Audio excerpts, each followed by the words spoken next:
ছাত্র আন্দোলনের চাপে ইউনূস সরকারের সুর বদল।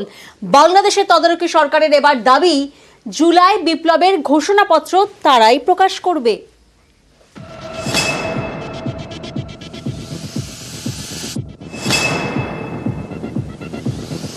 কিছুদিনের মধ্যে সর্বসম্মতিক্রমে এই ঘোষণাপত্র প্রস্তুত করা হবে এবং জাতির সামনে উপস্থাপন করা হবে। অন্তর্বর্তীকালীন সরকার যখন এই দায়িত্বটি নিয়ে নেয়, আমরা আমাদের জায়গা থেকে এই বিষয়টিকে সাধুবাদ জানাই।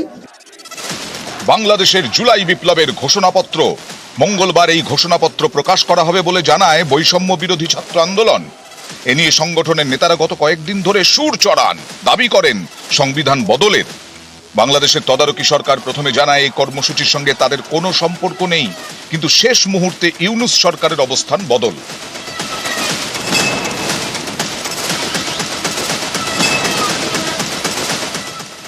অন্তর্বর্তীকালীন সরকারের পক্ষ থেকে জাতীয় ঐক্যমতের ভিত্তিতে জুলাই গণ অভ্যুত্থানের একটি ঘোষণাপত্র তৈরির উদ্যোগ গ্রহণ করা হয়েছে। ফ্যাসিবাদ বিরোধী চেতনা ও রাষ্ট্র সংস্কারের আকাঙ্ক্ষাকে সুসংহত রাখার জন্য এই ঘোষণাপত্রটি গৃহীত হবে। কিছুদিনের মধ্যে সর্বসম্মতিক্রমে এই ঘোষণাপত্র প্রস্তুত করা হবে এবং জাতির সামনে উপস্থাপন করা হবে।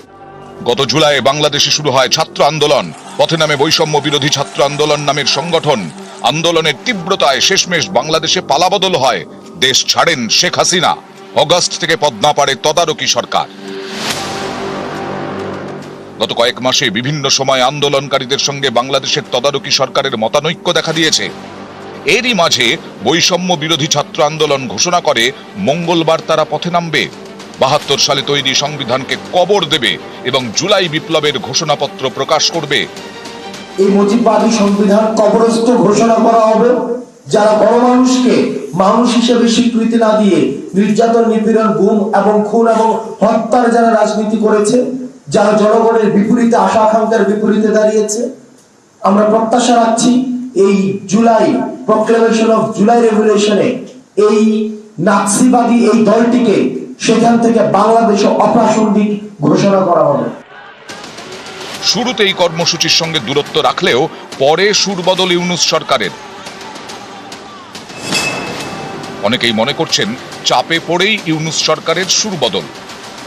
বৈষম্য বিরোধী ছাত্র আন্দোলন যাতে নিজেদের পালে হাসিনা বিরোধী হাওয়া টানতে না পারে সেটা নিশ্চিত করতে চায় ইউনূস সরকার।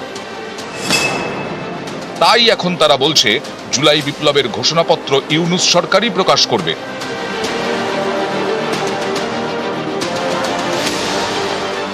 বাংলাদেশে পালাবদলের পেছনে বড় ভূমিকা নেয় ছাত্র আন্দোলন। হাসিনা বিরোধী একাধিক সংগঠনও তাদের সমর্থন করে, বিএনপিও পাশে দাঁড়ায়। এখন এই সব শিবিরের মধ্যে দ্বন্দ্ব। যেমন বিএনপি চায় না সংবিধান বদল হোক,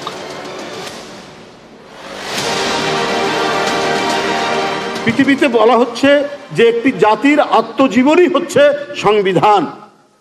সেটা সংযোজন হতে পারে, সংশোধন হতে পারে। এইটা হঠাৎ সব বাতিল করে দিলে পরে তো মুক্তিযুদ্ধকে অস্বীকার করা হয়, স্বাধীনতাকে অস্বীকার করা হয়। নিউজ 18 বাংলা।